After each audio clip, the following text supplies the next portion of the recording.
Matthew 13:24-30, the parable of the wheat and the tares. Jesus presented another parable to them, saying, "The kingdom of heaven may be compared to a man who sowed good seed in his field. But while his men were sleeping, his enemy came and sowed tares among the wheat and went away. When the wheat sprouted and bore grain, then the tares became evident also. The servants of the landowner came and said to him, 'Sir, did you not sow good seed in your field? How then does it have tares?' And he said to them, 'An enemy has done this.' The servants said to him, 'Do you want us then to go and gather them up?' But he said, 'No, for while you are gathering up the tares, you may uproot the wheat with them.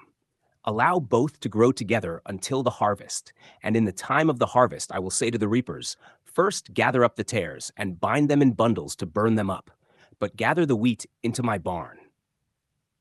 This parable belongs to a series of kingdom parables spoken by Jesus concerning the nature and development of the kingdom of heaven within the historical setting of Israel in the first century. The imagery of sowing, growth, and harvest draws from familiar agricultural life, yet it speaks of deeper covenant realities unfolding in that generation.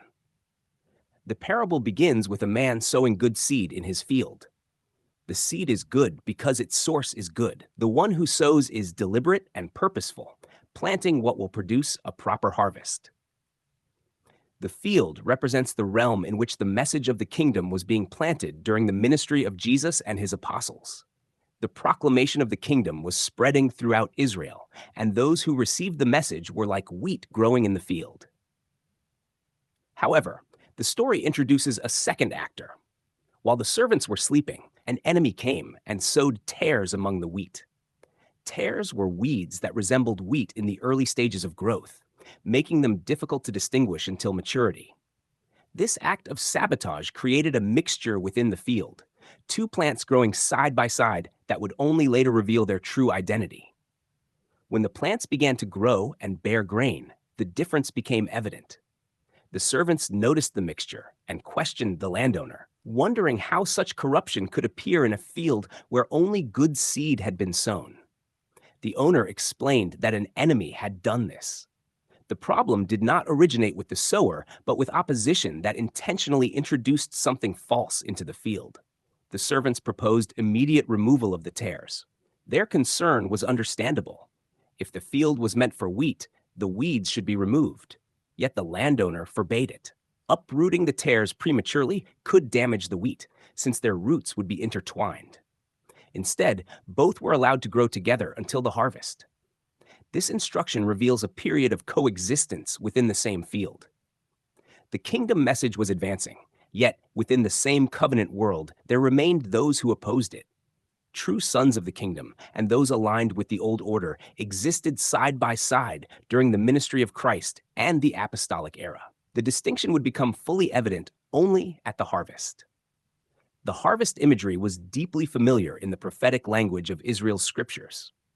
The prophets frequently used harvest to describe a time of covenant judgment and transition. It signified the moment when God would bring a decisive conclusion to an age and separate what belonged to him from what did not.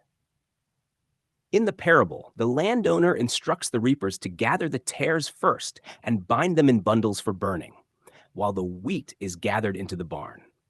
This depicts a separation that occurs at the end of the growing season.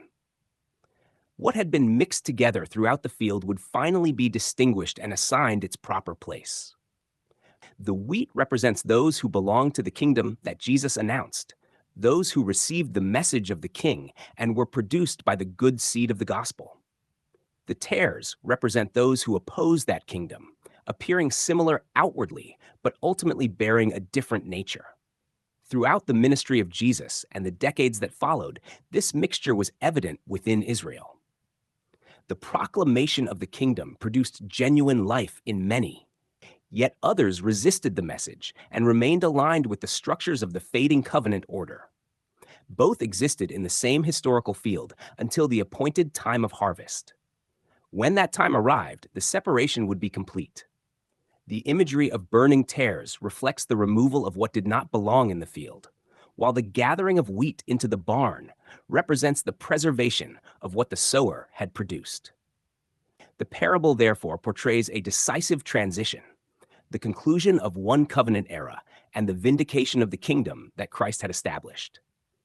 Within the story, the emphasis rests on the faithfulness of the sower and the certainty of the harvest.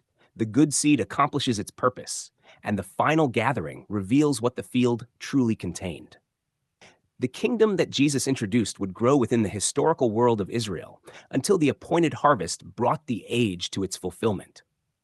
Thus, the parable of the wheat and the tares describes the coexistence of two realities within the same covenant field: the patience of the landowner during the period of growth, and the certainty that the harvest would bring a clear and final separation between what was truly produced by the kingdom and what was not.